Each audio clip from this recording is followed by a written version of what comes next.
Bismillahirrahmanirrahim. Assalamualaikum warahmatullahi wabarakatuh.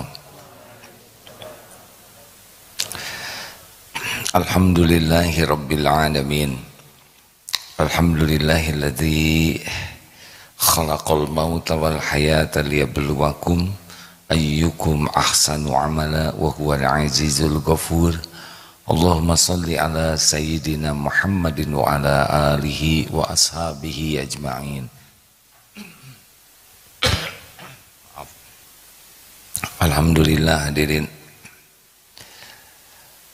Mudah-mudahan apapun yang kita lakukan benar-benar cuma satu saja niatnya, mencari keridhaan Allah Subhanahu wa taala.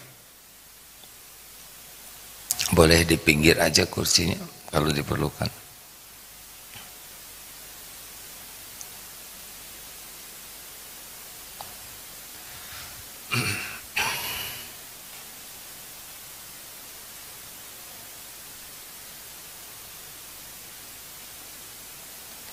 Ya, terima kasih. Yang penting di belakangnya tidak ada yang terhalangi ya.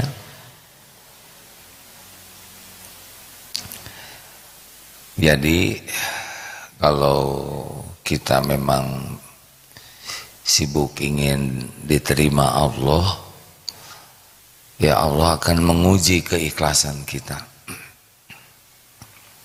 Kalau kita berbuat baiknya lillahi ta'ala dan merasa kita ikhlas, ya jangan heran kalau Allah menguji.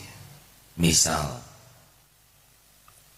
kita berbuat baik, lalu orang tidak menghargai kebaikan kita, tidak berterima kasih, tidak mengakui kebaikan kita, tidak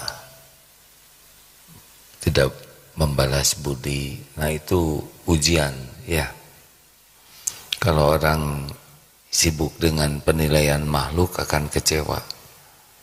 Ketika kita berbuat dan kebaikan kita tidak diterima kasihi, kebaikan kita tidak diakui, bahkan orang meremehkan kebaikan kita. Nah kalau kita benar-benar lillahi ta'ala tidak ada pengaruhnya.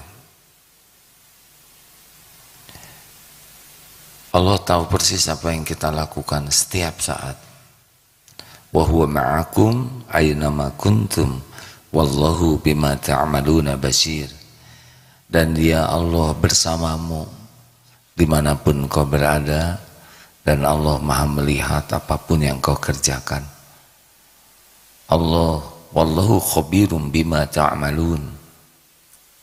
Dan Allah mengetahui dengan teliti apapun yang kau kerjakan.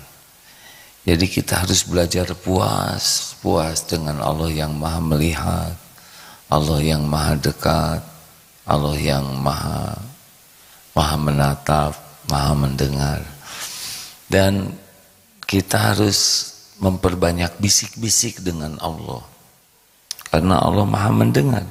Wa asiru qaulakum aw ijharu bih innahu alimum bidatis sudur. Dan kau rahasiakan kata-katamu atau engkau jaharkan, Allah mengetahui segala isi hati. Jadi mari kita biasakan kalau melakukan sesuatu, ya Allah melihatku. Wa kafa billahi syahida, cukuplah Allah jadi saksi. Dimanapun, ketika kita sendirian, Allah menatap kita, Allah mengetahui pikiran kita. Allah tahu apa yang ada di hati kita. Allah tahu kita sedang ujub. Allah tahu kita sedang merasa diri spesial. Allah tahu kita sedang ria, pamer. Allah tahu kita sedang sombong, menghina, meremehkan orang lain.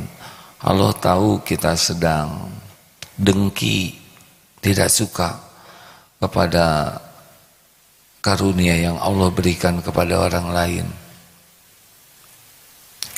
Allah tahu semua isi hati kita. Jadi kalau orang sibuk dengan Allah, Allah tahu isi hatiku. Ampun ya Allah, Engkau tahu saya sedang ujub. Astagfirullah. Macam-macam ujub. Ujub karena penampilan, ujub karena ilmu. Kalau penghafal Quran, ujub karena hafalannya, karena cepat hafal, karena banyak hafalannya. Astagfirullah ya Allah. Padahal semua ini adalah milikmu, karuniamu. Ampun saya ujub ya Allah, ampun. Ya Allah, Engkau tahu saya sedang sombong, pamer ini, pamer itu. Astagfirullah. Padahal semua yang dipamerkan adalah milikmu. Mudah bagimu menitipkan, mudah bagimu mengambil semuanya. Astagfirullah, ampun ya Allah, ampun. Jadi alih-alih kita sibuk ingin dinilai orang, kita lebih sibuk dengan penilaian Allah. Dimanapun, kapanpun, dalam kesendirian, di kamar, Allah pasti memperhatikan kita. Pasti. Ketika sedang bercermin, Allah tahu pikiran kita. Allah tahu apa yang ada di hati kita waktu bercermin. Apakah komplain dengan wajahnya sendiri? Kok wajah begini? Atau ya Allah, ini wajah ciptaanmu, milikmu, dalam genggamanmu. Ya Allah, lindungi wajah ini dari kobaran api neraka. Ketika bercermin melihat mata, ya Allah, ya'lamu kha'inatul a'yun, Engkau mengetahui hianat mata ini. Ya Allah, ampuni. Jadi ada yang ketika bercermin sibuk dengan Allah yang mengetahui dia sedang bercermin, tapi ada yang bercermin sibuk mengagumi wajahnya sendiri, sibuk mengagumi tubuhnya sendiri, dan Allah tahu apa yang dilakukan.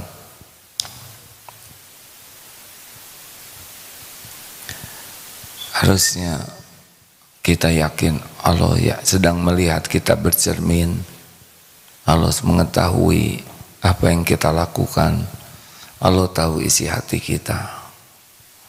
Sama ketika makan, mau makan, Allah tahu kita makannya bersyukur atau tidak. Ketika makan, ya Allah, Engkau kumpulkan semua makanan ini dari berbagai penjuru sekarang berada di hadapan. Engkau maha baik ya Allah. Terbayang bagaimana Allah mengumpulkan nasi jadi di sini ada sayuran, ada ikan, ada tempe. Makan bisa menangis tuh. Menangis takjub bagaimana Allah mengumpulkan rezeki ini. Terbayang ya bagaimana kalau kita harus mengumpulkan satu persatu, kapan makannya?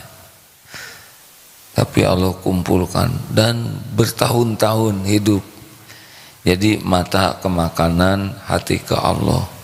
Ya Allah, terima kasih Engkau kumpulkan semua ini setiap hari. Alhamdulillah. Jadi makan itu luar biasa sambil doakan, ya Rabb, muliakan, ampuni, sayangi yang menjadi jalan rezeki ini. Bicara saja kepada Allah, ya Allah Maha mendengar. Makanan kan sampai ke kita banyak jasa dari orang-orang, betul?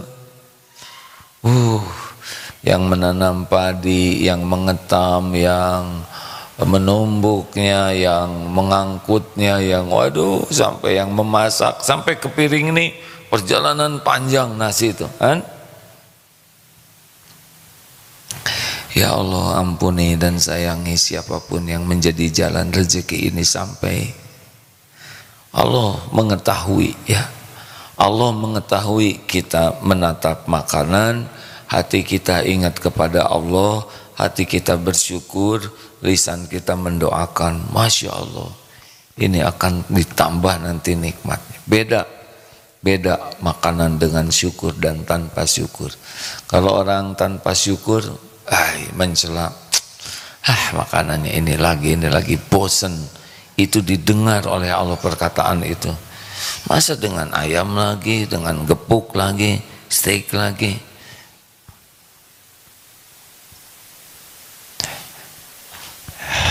Coba ini intermezzo saja. Hasil penelitian yang kurang jelas, ternyata tempe itu bisa membuat orang emosional. Udah dengar cerita ini belum? Jadi, ya Allah ampuni, ini mau bergurau dikit ya. Ceritakan jangan. Jadi katanya di penjara ada 2 kamar diadakan penelitian. Astagfirullahaladzim. Ini tes sia-sia ya. Kenapa dia lakukan kalau sia-sia? Tapi tidak dosalah, ini hanya menghibur dan ada hikmahnya. Yang satu diberi makan tempe, kamar yang sebelahnya diberi makan tempe juga. Besoknya kamar ini tempe, kamar yang sebelahnya diganti dengan tahu. Besoknya yang ini tempe, yang ini dikasih sate. Besoknya yang ini tempe, yang ini dikasih gepuk ya. Besoknya ini tempe, ini ayam bakar. Ternyata yang emosional yang makan tempe di sini. Kenapa?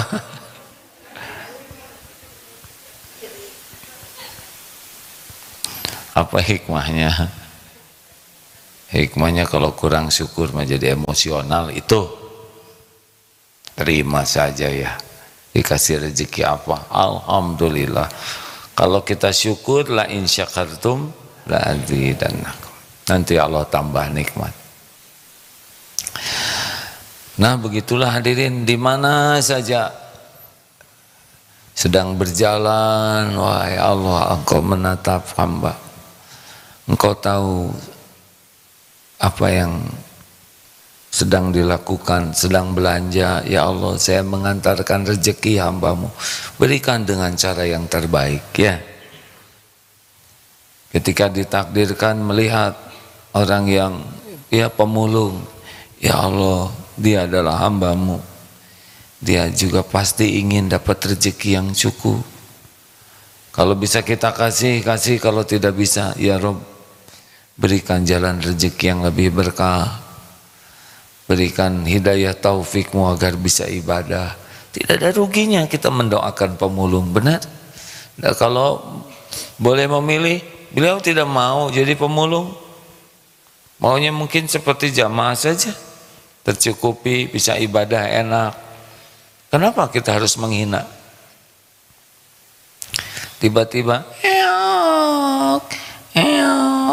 kenapa coba nadanya begitu? Lapar.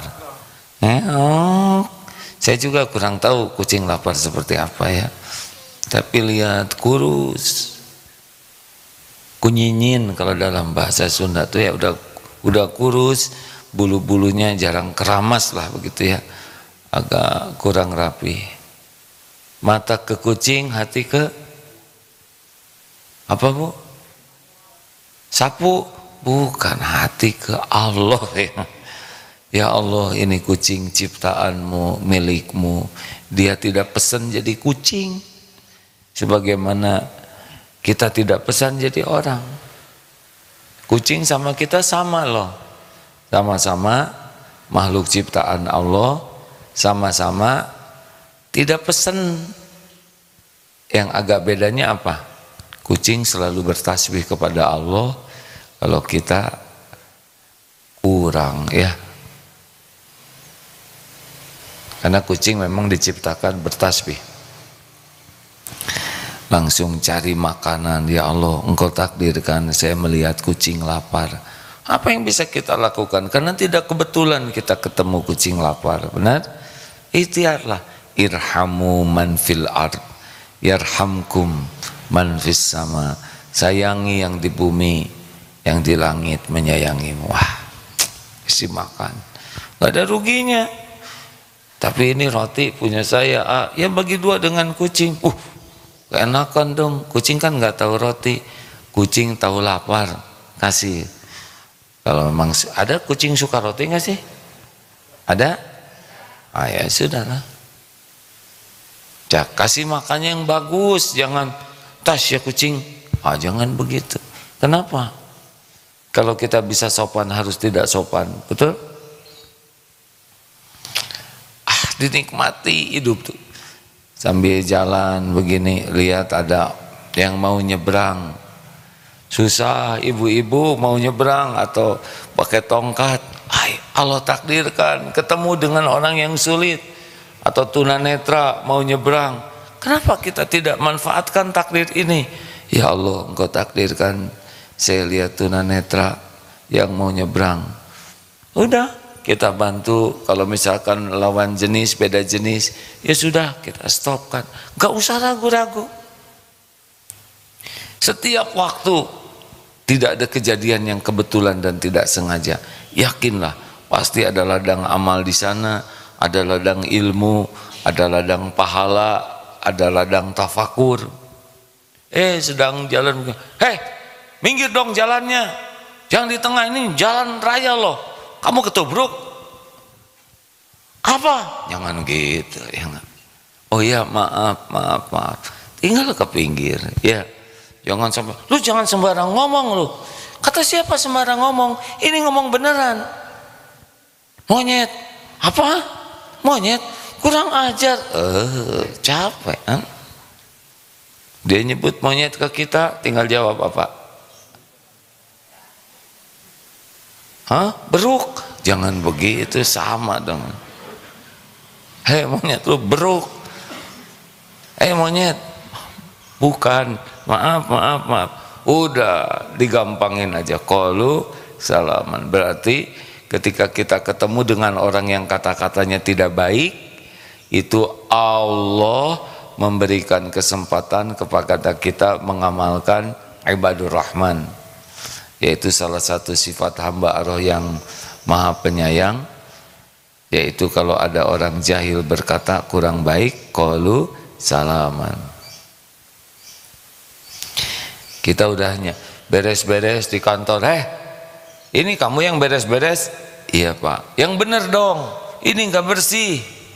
Tidak usah kita jawab, oh iya, tinggal bersihkan. Kalau ditunjukkan yang, saya sudah capek loh pak, saya sudah bereskan semuanya.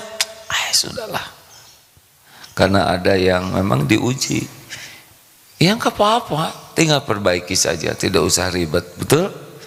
Kalau semuanya dipakai bertengkar, kapan bahagianya hidup ini? Kira-kira enak nggak begitu hadirin? Enak tidak? Kenapa sih ragu-raguan? Apa yang enak bu? Yang enak itu zikrullah. Jadi zikrullah itu tidak semata-mata hanya subhanallah walhamdulillah, tetapi bisa ingat ke Allah setiap saat, memaknai kejadian demi kejadian, itu zikrullah juga.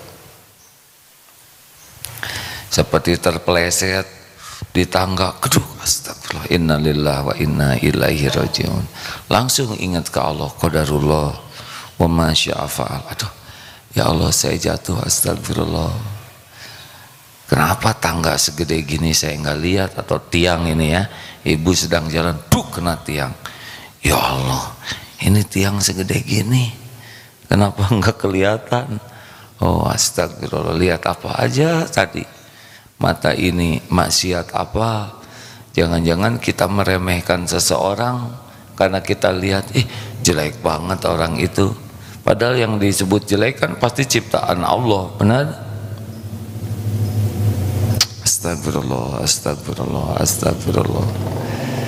Begitulah hadirin, harusnya hari-hari kita tuh sibuk dengan Allah tuh. Kenapa sibuk dengan Allah? Ya karena semuanya juga ciptaan Allah, semua yang ada milik Allah, semua yang ada dalam kekuasaan Allah, semua yang ada hanya bisa terjadi dengan izin Allah. Dan yang paling Allah sukai dalam hidup ini adalah zikrullah. Ya Allah, ini ya batuk barusan. Kalau leher ini milik saya larang tuh, jangan batuk dong. Nanti dicurigai COVID ya. Ya. Tapi tubuh ini milik Allah. Makanya jangan ujub, jangan sok gagah, jangan sok bagus badannya, jangan sok pinter, jangan sok hebat, jangan sok ahli. Karena gampang bagi Allah mengambil semua yang Dia titipkan. Betul? Gampang. Ya begitulah, zikrullah lah yang akan membuat kita tenang. Zikrullah lah, zikir kepada Allah lah yang membuat kita bisa menyikapi kejadian dengan lebih bijaksana. Karena fadzkuruni adzkurkum, maka ingatlah padaku, aku ingat padamu. Nanti Allah, kalau kita zikir ya, Allah tenangkan hati kita, Allah jernihkan pikiran kita, Allah atur kita dapat ilmu yang mana. Seperti pertemuan ini kan biiznillah kita akan ketemu dengan siapa, enaklah. Makanya jangan lepas zikrullah. Fadzkurullaha katsirul la'alakum tuflihun. Ya, sekarang kita tanya jawab ya. Judulnya apa ini? Judulnya zikrullah forever. Apa deh? Iya. Benar begitu artinya apa? Zikir kepada Allah selama-lamanya. Dimanapun, kapanpun, situasi apapun, bersama Allah forever. Silakan, ada pertanyaan, silakan.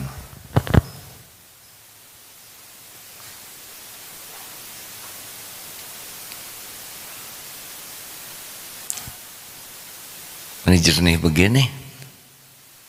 Ada yang akan didiskusikan hari ini, hari tanya jawab ya. Silakan Pak Faruk. Ada?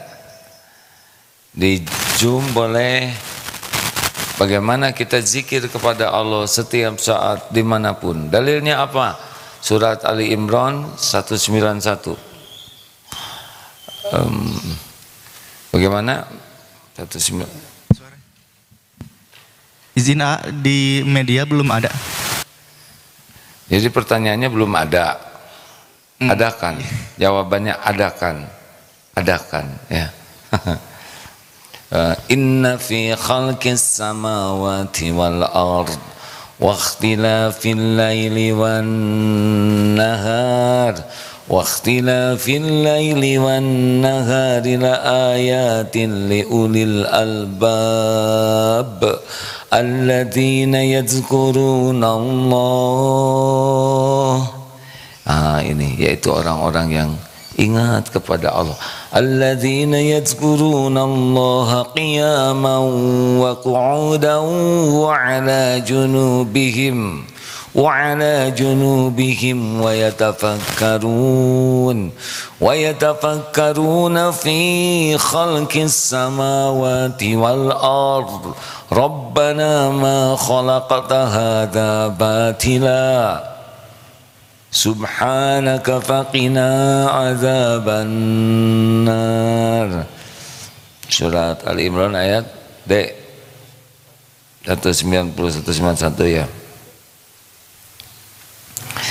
Jadi berdiri, duduk, berbaring ini keadaan orang. Selalu ingat kepada Allah. Gimana enggak ingat?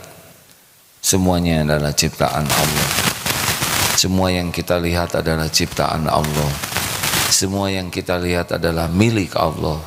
Yang kita inginkan pun pasti ada dalam kekuasaan Allah. Yang kita cemaskan, kita takuti juga dalam genggaman Allah. Nah, kita cita-cita begitulah ya. Jadi sibuk dengan Allah setiap saat. Nanti gimana dong kesibukan kita? Kesibukan kita akan dibimbing oleh Allah. Sudah ada pertanyaannya enggak? Baik sudah ada. Dari IG AA sudah punya niat mau hidup lebih baik. Kenapa ujiannya sangat berat? Ulangi. Sudah punya niat hidup, mau hidup lebih baik, kenapa ujiannya sangat berat? Sebetulnya setiap ujian sudah diukur oleh Allah. Allah tahu keadaan kita lebih tahu daripada kita sendiri. Apapun ya, perekonomian, kondisi keilmuan, intelektual, kekuatan tubuh, psikologis kita, kekuatan iman kita, Allah tahu tentang kita lebih tahu daripada kita sendiri. Dan ketika Allah menguji kita, udah pasti diukur oleh Allah. Kenapa berat? Karena kita tidak bergantung ke Allah. Gini ya, sesuatu itu berat kalau tujuannya duniawi. Kalau tujuannya hanya harta, gelar, pujian, penghargaan, penilaian orang, pemberian pangkat, jabatan, cinta. Kalau udah cita-citanya hanya duniawi, berat hidup ini ya. Tapi kalau cita-citanya keridhaan Allah, ampunan Allah, pahala dari Allah, ingin masuk surga, ingin berjumpa dengan Allah, nah itu qadarullah ya. Barusan apa, piring jatuh ya sudah, jangan dijatuhkan piringnya, siapa yang menjatuhkan ya, tapi itu kucing yang jatuhkan, Allah yang ngegerakin kucing, pasti ada hikmahnya gitu ya. Nggak usah dimarahin kucingnya, pertama dia nggak ngerti ya, dan dia cuman petugas aja. Sampai di mana tadi ya? 2, 1 cita-citanya. Kalau cita-citanya hanya duniawi, berat. Yang kedua, bersandar kepada siapa dia? Kalau bersandarnya kepada selain Allah, pasti berat. Kalau bersandarnya kepada Allah, nah. Yang ketiga, kenapa berat? Karena tidak ridho, tidak nerima dengan ujian yang ada, itu jadi berat. Kalau terima aja, ya Allah saya terima ujian ini, saya terima semua yang Engkau takdirkan kepada saya ini milikmu, saya dalam genggamanmu, Engkau tahu yang terbaik bagi saya terima. Jadikan ujian ini penggugur dosa saya yang sangat banyak. Jadikan ujian ini menjadi pendekat saya kepadamu ya Allah. Ampuni saya ya Rabb, ampun. Fokus dengan ridho, fokus dengan minta ampun, dan fokus pasrahkan. Ya Allah, saya pasrahkan diri saya sepenuhnya padamu. Engkau mengetahui semua jalan keluar, Engkaulah yang kuasa atas segala-galanya. Saya mohon pertolonganmu ya Allah, saya pasrahkan. Pasrah ini bukan berarti jadi diam. Nanti Allah akan mengatur. Kita punya ide, kita punya keinginan, kita akan ketemu siapa, nanti akan dibimbing oleh Allah menyelesaikan. Ya sederhananya kayak orang yang memasrahkan ke Google Map itu ya, dibimbing. Itu Google itu cuman mesin, tapi itu juga takdir Allah, dituntun ya kan.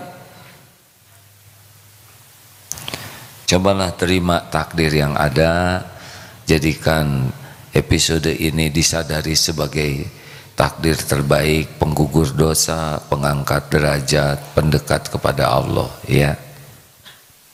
Lanjut. Doa untuk membersihkan hati ya, istighfar yang banyak ya, karena harus minta ampun kepada Allah. Silakan. Dari IGA, maaf Ustadz, bagaimana cara menjaga hati saat terpaksa harus menunjukkan keahlian? Begitu? Ya kita harus gini, misalkan kita diberikan keahlian, itu karunia Allah. Yang jangan itu merasa keahlian kitalah yang menjadi solusi segalanya ya. Memang ini ilmu tauhid ya, biasanya misal, oh ini hafalannya banyak, silakan bacakan Quran. Nah hati kita sudah yakin ini, bahwa kemampuan saya menghafal itu adalah dari Allah. suara merdu juga itu karunia Allah. Jadi kitanya tidak ada, yang ada tuh cuman min fadli rabbik, hanya karunia Allah. Bacalah dengan minta pertolongan kepada Allah, karena gampang dibuat lupa oleh Allah, ya kan? Dibuat seraklah. Ya Allah, la haula wala quwata illa billah. A'udzubillahi minasyaitonirrajim. Kenapa a'udzubillahi minasyaitonirrajim? Ya berlindung kepada Allah dari tipu daya setan yang suka menggelincirkan niat kita dan amal kita. Ya, gak apa-apa. Siapa yang bisa memperbaiki ledeng ini listrik, yang ahli listrik? Kita ngacung bukan mau ujub ya, tapi kan Allah ngasih ilmunya ke kita. Jadi tidak apa-apa sama sekali. Siapa yang sudah bisa memanah, itu juara 1 memanah, silakan. Ya nggak apa-apa.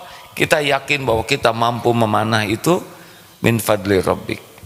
Yang jangan itu merasa nih saya paling jago. Gampang bagi Allah menggagalkan. Ya kan? Tidak ada yang jago. Yang ada tuh cuma satu, karunia Allah. Walaupun jago dibuat tergelincir gak bisa apa-apa. Otot kawat, balung besi, leher beton, urat kabel, kasih diare, ya kan? Kasih bakteri itu di toilet aja. Lanjut. Dari IG AA, izin bertanya, bagaimana mengetahui kalau kita sudah diampuni oleh Allah, karena perasaan bersalah selalu saja menghantui hati dan pikiran? Kalau perasaan bersalah itu ada, terus saja minta ampun ke Allah, karena kita ingat kepada dosa itu bagian dari karunia Allah. Banyak orang yang berdosa dan tidak bisa ingat kepada dosanya. Jadi kalau kita kebayang dosa, kebayang maksiat yang dilakukan, itu bagian karunia dari Allah. Tinggal dibawa kemana? Dibawa ke minder, dibawa ke putus asa, itu tipu daya setan. Bawa ke tobat. Ingat, kalau udah ingat dosa, ingat hebatnya ampunan Allah. Jadi kalau kita hanya ingat dosa, tidak ingat ampunan Allah, tertekan diri kita. Ya Allah, Engkau maha pengampun sebusuk apapun. Duh ya Allah, Engkau sudah saksikan semua maksiat yang hamba perbuat. Engkau tahu. Tidak ada satupun aib yang hamba sembunyikan, kecuali Engkau pasti tahu. Tapi Engkau janji mengampuni, ya Allah, ampun. Wah yang maha pengampun, ampunilah si busuk ini. Mintalah ampun ke Allah dengan sungguh-sungguh, dan Allah menyaksikan. Kenapa Allah membuka hati kita ingat dosa? Supaya kita tobat, supaya kita mohon ampunannya. Gitu. Nanti kok ingat lagi, tobat lagi. Sambil ngerem dari maksiat, ya, tidak cukup aja minta ampun, tapi menyesal dan berhenti maksiatnya dan ganti dengan berbagai kebaikan. Insya Allah semuanya disaksikan oleh Allah, ya.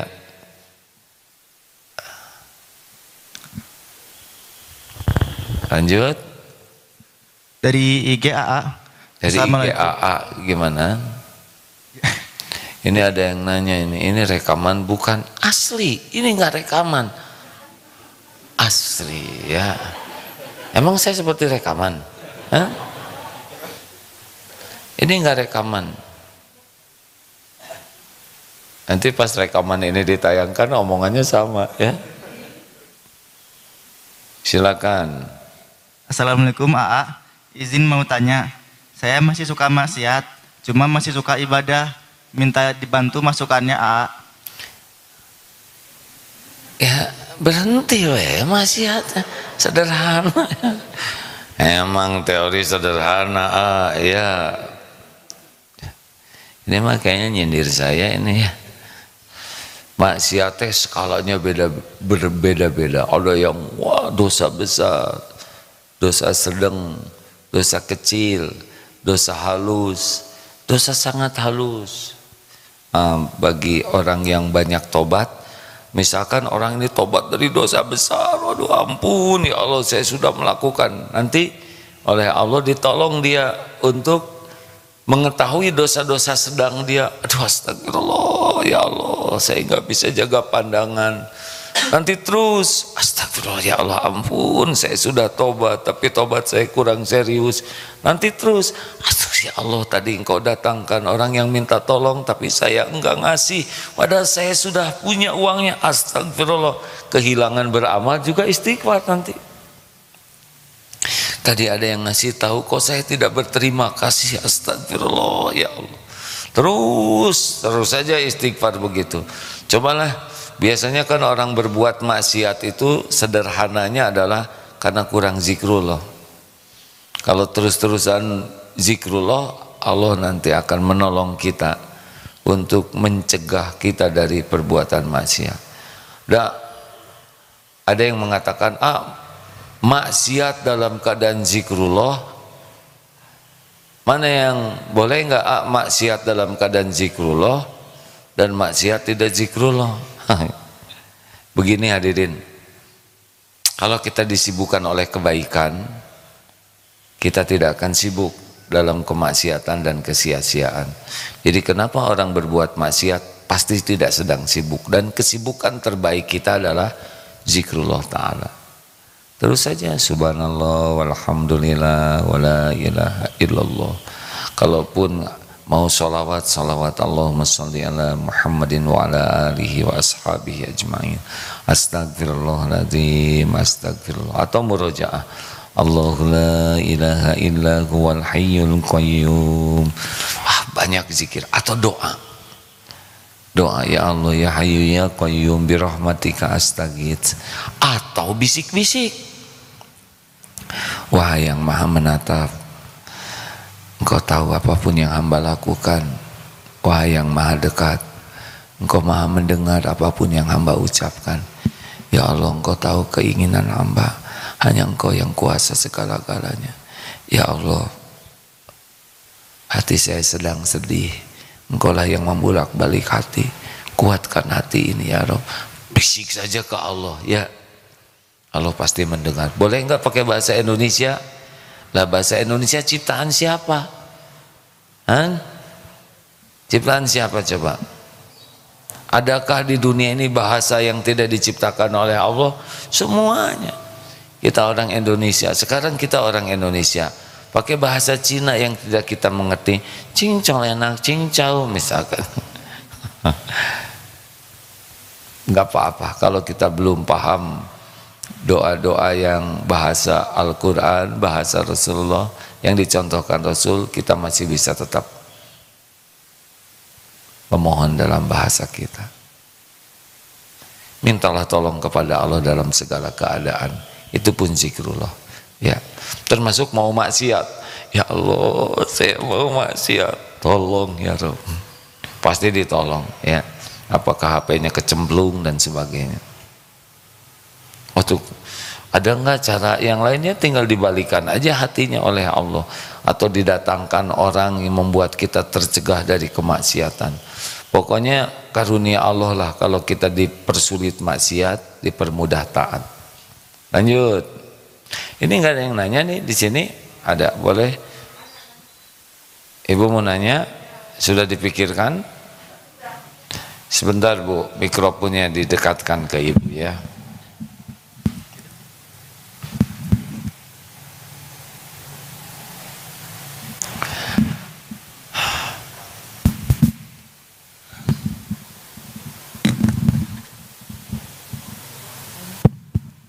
Bismillahirrahmanirrahim. Ya. Assalamualaikum warahmatullahi wabarakatuh. Waalaikumsalam warahmatullahi wabarakatuh. Alhamdulillahirrabbilalamin.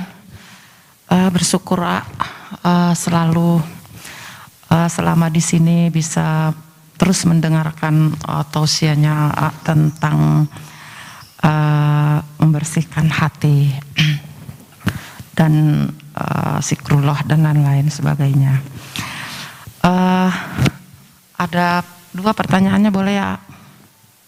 Boleh Bu, dua-duanya juga. Jadi begini, saya sanggup jawab ya. kita harapannya kan disuruh soleh secara individu maupun soleh secara sosial. Nah, bagaimana mau kita soleh secara sosial untuk mensolehkan diri sendiri aja itu tidak mudah. Nah, apakah ada kewajiban kita itu menjadi soleh secara sosial? Yang kedua, waduh, pusing. Satu aja belum tentu kejawab nih Bu ya. Jadi kalau kita ini kan makhluk yang bersosialisasi seperti ini Bu. Ibu gelar sejadah di tempat Ibu, terus Ibu ke belakang ke toilet, ternyata sudah ada yang ngeganti sajadah Ibu dengan sajadah dia. Nah ini bagaimana? Gak apa-apa, silahkan aja Ibu tinggal ke belakang. Tapi saya udah duluan udah. Ini udah merupakan salah satu bentuk kesolehan kepada orang lain, betul tidak? Mungkin yang di depan ini belum pernah datang ke sini, sedang Ibu kan tiap hari ngaji di sini. Udah merajai kan kapling itu.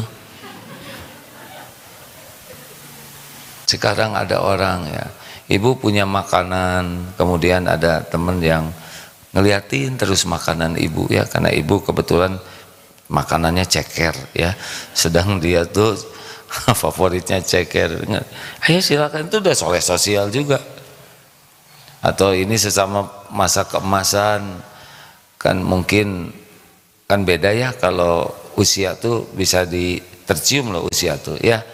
Kalau lewat, kalaupun kita merem, oh ini pasti balita nih ya, tercium lagi, remaja nih kelihatan, tercium, oh ini udah mapan gitu, walaupun ketutup mata, oh ini program masa keemasan nih. Kenapa coba? Nah kalau lewatnya ini, oh kausen ini atau kayu putih minyak, ini anak kecil nih ya, ini oh ini Gatsby nih ya, ini remaja kurang modal. Kalau ini, oh ini parfum mahal, udah kebeli nih sejutaan nih. Kalau ini Remason, oh ini kelompok senior ya. Misal nggak ada yang tersinggung kan? Karena saya enak Bu, tadi malam juga coba dibalut, aduh hangat. Dulu saya heran kenapa nenek saya tiap mau tidur cari itu ya balsem. Sekarang kenapa saya, oh karena saya juga kakek-kakek ya, hangat enak. Ada yang sedang pusing kita gosok, itu sudah kesolehan sosial juga Bu. Jadi bukan sesuatu yang hebat nyumbang ke gempa, enggak. Ini di sebelah Ibu diurut, itu sudah kesolehan sosial ya. Jadi enggak rumit. Udah, Ibu pertanyaannya berat-berat. Satu lagi Ibu. Yang kedua, adakah kewajiban kita itu untuk berdakwah? Ya itu tadi. Ya saya sudah bisa memahami bahwa soleh secara sosial itu nggak harus yang ya nyumbang misalkan 50 miliar gitu ya. Apakah kita tuh punya kewajiban tuh berdakwah sesuai dengan kemampuan? Iya Bu, kewajiban kita tuh satu, jadi ibadah. Kewajiban kita, semua kegiatan kita jadi ibadah. Yang kedua, kita punya tugas jadi khalifah.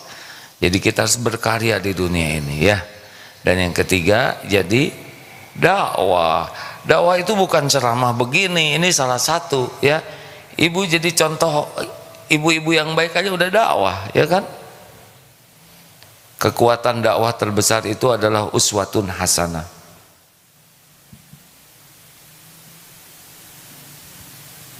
Ibu. Makasih. Yang ketiganya,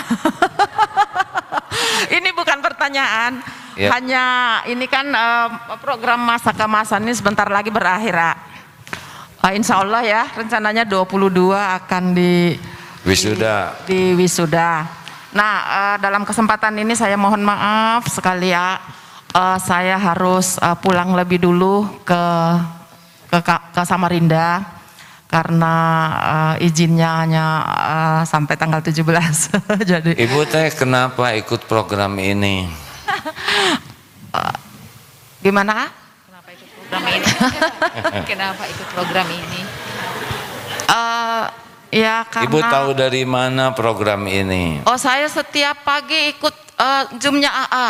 Atau udah ikut pakai kesini? Jadi ikut program masa keemasan. Ibu masih dinas? Iya, ya, saya belum pensiun, A. Iya. Sehingga dan ini juga persoalan tanggal 20 kan tadinya kan PPKN itu ya, A, ya. Ternyata saya tidak tahu kalau tidak jadi, tetapi ya saya harus balik sebelum tanggal 20. Jadi insya Allah hari Minggu, mohon doanya. Alhamdulillah. Ibu gimana rasanya sebelum dan sesudah pesantren ini? Ada yang berbeda enggak? Aduh, alhamdulillah saya sangat bersyukur bisa ada di Darut Tauhid ini. Masya Allah, luar biasa. Apa yang paling Ibu rasakan? Nikmat aja. Ketenangan di hati. Ya, itu yang walaupun capek tetapi nikmatnya luar biasa. Ya maaf Bu, karena Ibu diperlakukan seperti santri yang lain ya. Sama aturannya dengan sama dengan yang anak-anak itu ya. Jadi, hanya bedanya di tangga aja ya itu. Terutama kalau hari Kamis itu, Masya Allah, dari jam 8 pagi sampai 10 malam.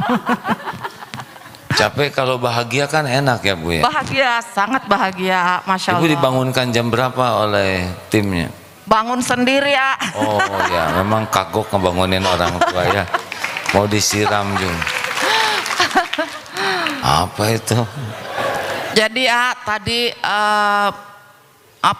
bukan saya senang mau pulang, tetapi sedih dari tadi pagi mulai jadi imam tadi saya menangis terus, bukan karena saya sedih mau pulang, tetapi justru saya sedih mau meninggalkan hal yang sangat menenteramkan hati saya ini. Selama hidup saya belum pernah saya merasakan hal yang seindah di hati seperti ini ya. Masya Allah. Makasih.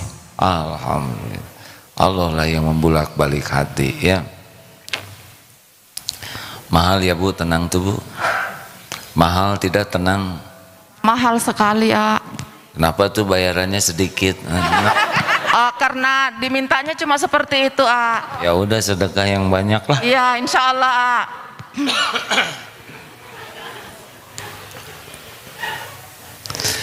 Kalau saja orang tahu ya betapa nikmatnya yakin ke Allah tuh luar biasa, gak bisa dirampok Bu.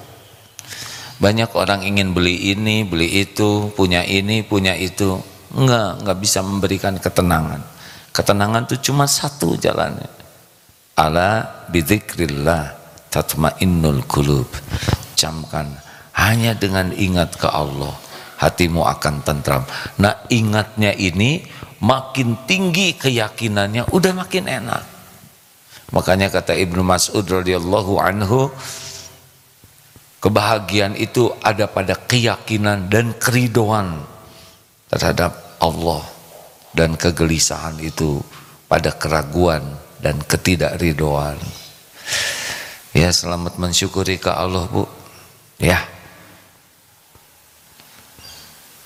Kalau pulang kita belum tentu ketemu lagi loh. Ini santri juga akan pulang besok ya. Kapan bagi rapot? Hari Ahad besok. It's time to say goodbye ya. Lanjut pertanyaan, jangan melankolis cara redih begini, silakan. Ada lagi pertanyaan tadi yang mengacungkan tangan? Boleh, silakan. Bismillahirrahmanirrahim. Afwan, izin bertanya. Silakan. Bagaimana agar ketika kita berzikir bisa sampai ke hati dan bisa dinikmati? Ya, memang itu nikmat besar sekali kalau sudah sampai ke tingkat yang diceritakan tadi ya. Tidak semua orang merasakan itu. Ada yang cuman sebentar, kadang-kadang hilang. Jadi sekarang sudah biasakan saja zikir apa yang bisa kita lakukan. Misalkan ya, zikrullah lisan kita, basahi lisan dengan la ilaha illallah, astagfirullahaladzim. Terus apalagi sekarang kan pakai masker ya, itu lebih aman, orang tidak tahu kita sedang berzikir, benar? Dan kita jangan ingin diketahui orang zikir kita tuh, udah puaskan saja Allah yang maha mendengar. Karena kalau kita bunyikan subhanallah, subhanallah, subhanallah, ada di hati tuh, oh nih ahli zikir nih, astagfirullahaladzim, astagfirullah, oh ahli istighfar, Allahu la ilaha illahu al-hayyul qayyum. Ini tidak bergerak ya, suaranya ngerti ya. Kan ada yang zikir tapi tujuannya bukan ingat ke Allah, tapi tujuannya ingin diakui orang bahwa kita ini ahli zikir. Allah tahu orang yang bohong-bohongan begini. Ini persis yang lagi tahajud nangis, air mata keluar, tapi ngarep-ngarep air mata ini diketahui oleh ibu-ibu yang lain. Itu acting. Mau apa? Kenapa kita harus diakui orang lain sebagai orang yang khusyuk? Untuk apa? Puaslah, kita bisa nikmat nangis ke Allah, sudah puas. Tidak harus orang lain tahu kehusuan kita ya. Nanti jadi nggak ikhlas ya. Makanya kalau udah tahajud, misalkan kita nangis, usahakan nggak usah diketahui orang. Usahakan cuci muka sehingga biasa aja, jangan dibiarkan air mata ke sini. Padahal tujuannya diakui. Tapi kalau kita lihat ibu-ibu yang nangis, jangan acting nih, itu suudzon namanya. Nggak boleh kita berburuk sangka. Udah lagi? Terakhir ya, silakan. Ini yang lelaki ini kaum saya mau nanya deh. Itu sebelahnya mau nanya juga. Udah tanya aja sama sebelahnya ya supaya efisien. Silakan. Izin bertanya, mengapa manusia diciptakan sebagai makhluk yang bersosial, tapi pada akhirnya nanti di akhirat manusia akan dimintai pertanggungjawabannya masing-masing? Wah, rumit ini. Coba tuh. Kenapa manusia diciptakan makhluk bersosial, tapi ditanya masing-masing? Di akhirat. Di akhirat. Ya iya dong. Ini mah ada ya, ingatkan jangan mempersulit orang lain. Memang kita bersosial itu sebagai tanggung jawab pribadi kita. Jadi bersosial itu sebagai tanggung jawab kita kepada orang lain. Rasulullah pun, aku lebih menyukai keluar untuk menolong, pergi bersama saudaraku untuk menolong orang lain daripada itikaf di masjidku ini selama 1 bulan. Jadi Rasulullah itu lebih senang keluar untuk nolong. Itikaf di masjid itu luar biasa, tapi ternyata Rasulullah itu lebih senang nolong orang. Karena apa? Karena nolong orang ini amal yang disukai Allah ya. Jadi kita bersosial, nolong orang, sebetulnya itu bagian daripada amal soleh kita. Makasih Dek ya, silakan. Ada mikrofonnya? Belum?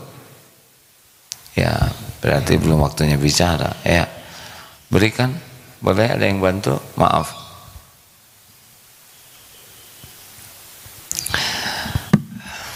Assalamualaikum warahmatullahi wabarakatuh. Waalaikumsalam warahmatullahi wabarakatuh. Izin bertanya, tadi bahwa dakwah itu adalah kewajiban untuk semua manusia. Umat Islam. Umat Islam. Iya. Yang jadi cobaan berat bagi saya pribadi itu ketika kita mau berdakwah atau mau menasihati saudara kita sendiri itu, biasanya kita kadang cobaan beratnya diejeknya kayak dipanggil ustadz, atau mungkin diejeknya yang lain lah, sok alim dan lain-lain.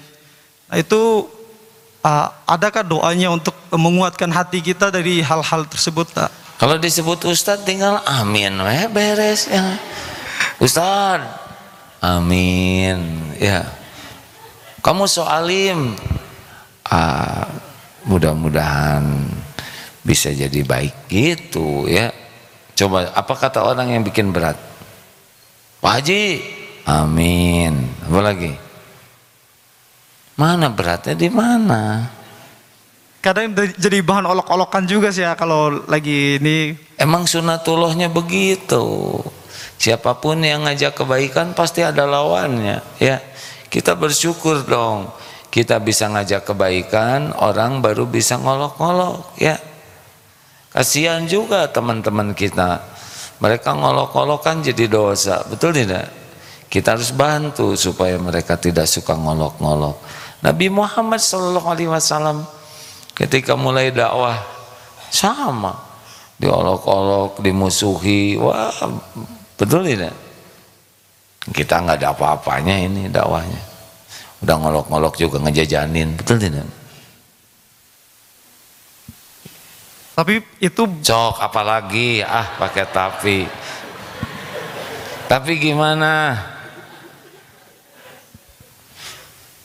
supaya menguatkan hati kita bahwa itu itu suatu kebaikan itu ada nggak amalan-amalan misalnya doanya bahwa kita itu perbuatan baik, kenapa harus kita malu akan hal-hal tersebut?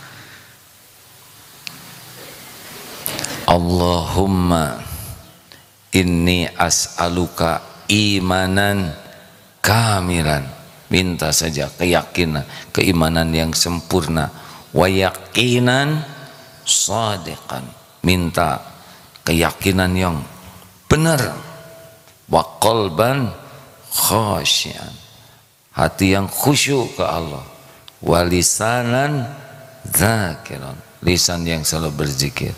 Dah gitu. Diringkas Rabbi shrahli sadri wa yassirli amri wahlul 'uqdatam min lisani yafqahu qawli. Dah, lapangkan dadaku, kan itu nyesek tadi ya. Mudahkan urusanku, kan rumit ya tadi ya. Ya kan? Ya udah itu aja. Dah. Terima kasih ya. Alhamdulillah. Udah apa belum doanya?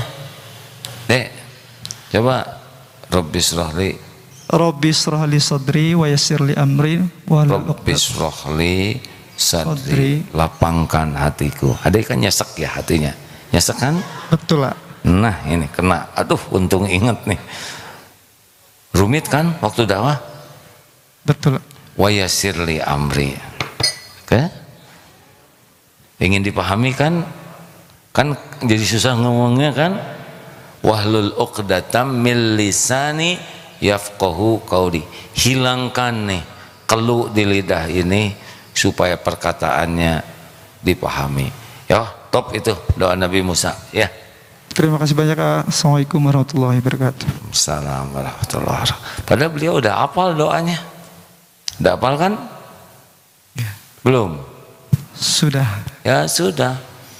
Tapi kenapa harus diingatkan? Nah, karena memang begitulah. Kadang kita sudah tahu, tapi tenaga mengamalkannya yang kurang. Ya. Terima kasih sahabatku sekalian. Jam 5.59. Rekan-rekan sekalian, terima kasih. Mudah-mudahan ada hikmah bagi yang mau bersedekah untuk Semeru. Dibuka ini ada di bawah ya, jangan ragu-ragu. Barang siapa yang merasa pertemuan ini ada manfaatnya, berarti manfaat ini datang dari Allah Subhanahu wa taala, maka di antara syukurnya bersedekahlah ya, supaya Allah memudahkan kita mengamalkan dan menambah lagi ilmunya. Kita akhiri dengan doa akhir majlis. Subhanakallahumma bihamdik asyhadu an la ilaha illa anta astaghfiruka wa atubu ilaik. Allahumma inna ala zikrika wa syukrika wa husni ibadatik. Mohon maaf, terima kasih. Assalamualaikum warahmatullahi wabarakatuh.